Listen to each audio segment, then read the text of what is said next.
Farming accidents happen every year. Here's one that happened last year with the K624 loader. I was able to come out to see it get tipped back upright. Each year the cows go up to rangeland so that they can graze for the summer. My cousin Sean was installing water troughs on the range using great big tires from mining trucks, like this one.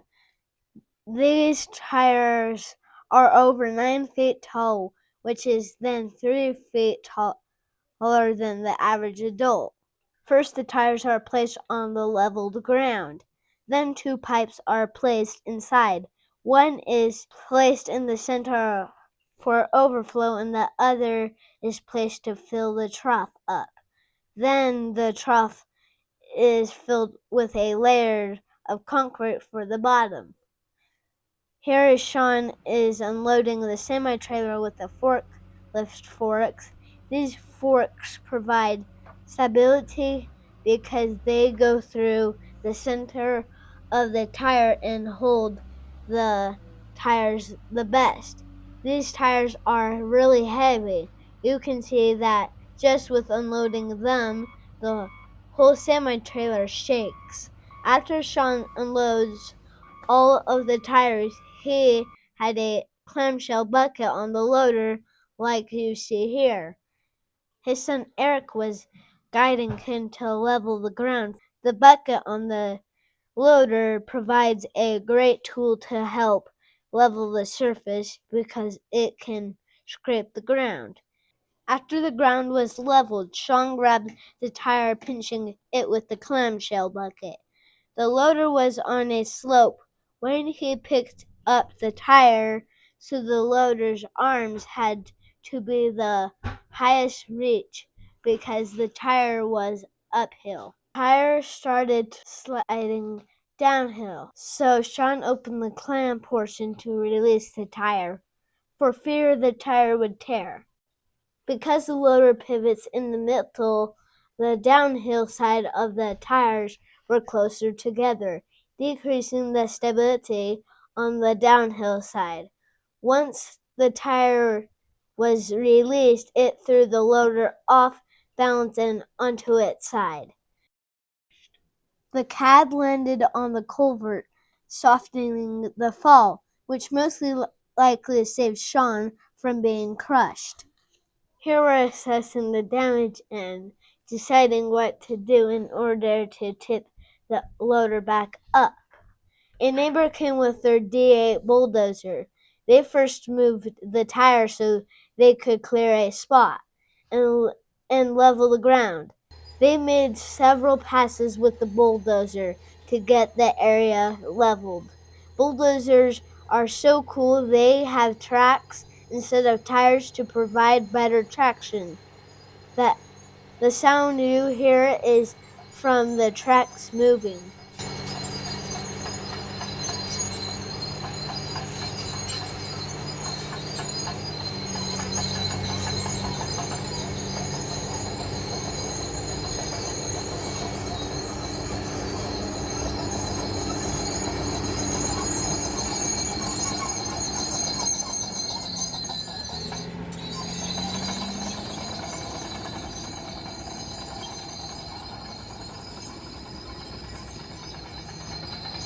Next, straps were placed on the loader in 2 places.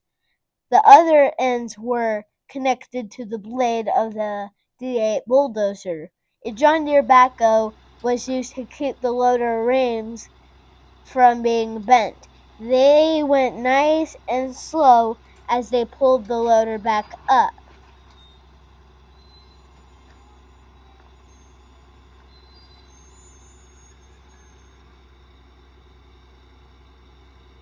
Here is a closer view from the back.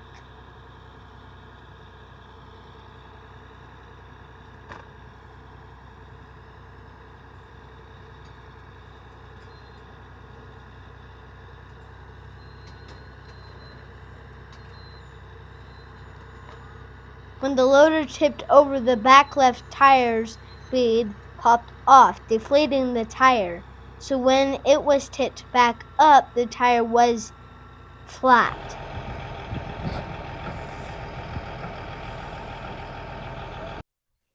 We are so glad that nobody was hurt. Surprisingly, the only damage to the loader was that it shattered the door window and bent the door frame a little. With some time, Sean was able to get the door frame back into shape and install a new window, but the car trailer was unfortunately totaled. Another farming accident was back in the early 80s in the winter time. It just snowed, so the roads were really slick.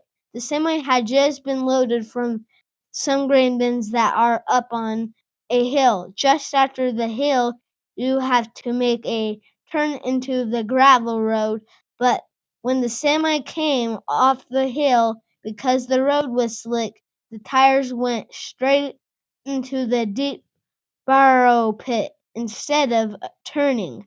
My grandpa was following behind the semi in a vehicle and saw the right side of the semi tires tipped up and then they came back down. Just when he thought all was good, the semi tipped back up on tipped all the way over on its side. He couldn't believe what had happened, but luckily, Vance was okay. The semi trailer had just been loaded with grain, and luckily they had the tarp on so the grain didn't spill out. They got an auger and opened the slides on the bottom of the semi trailer so they could empty the trailer to make it easier and to prevent damage to the semi tipping it back up. They used two crawler tractors and a steiger to pull the semi back up. It went pretty smooth, and the only damage to the semi was the mirror and a small dent in the door under the sleeper. The trailer had damage to a side panel and the center partition. I'm sure the snow really helped to cushion the fall. This accident happened when a family member was on their way to the farm to ride their horse. They were looking out the side window and started drifting to the edge off the road. When they looked back to the front window, they noticed they were nearing the edge of the road and immediately turned the steering wheel. Unfortunately, they overcorrected, which sent them straight to the other side of the road. Because the ditch was pretty steep, the van's front bumper hit the ditch, deploying the airbags, and the van rolled over and landed back upright like you see here. The windows behind them and in the front passenger side were both shattered, and luckily the window next to them didn't even crack. I asked them what they remembered when they rolled the van. Because it happened so fast, they recalled getting smacked in the face with the airbags, and then they remember their right arm being in the air as the van was upside down, and then when the van came to a stop, they were facing towards the passenger seat, which their right leg on the seat. They were very fortunate that even though they did not have a seatbelt on, they only had a very bad bruise on their leg. They used crutches for about a month to let the bruise heal. Remember, even if you're only going a short distance, always wear a seatbelt. Had they worn a seatbelt, they probably would have walked away unharmed.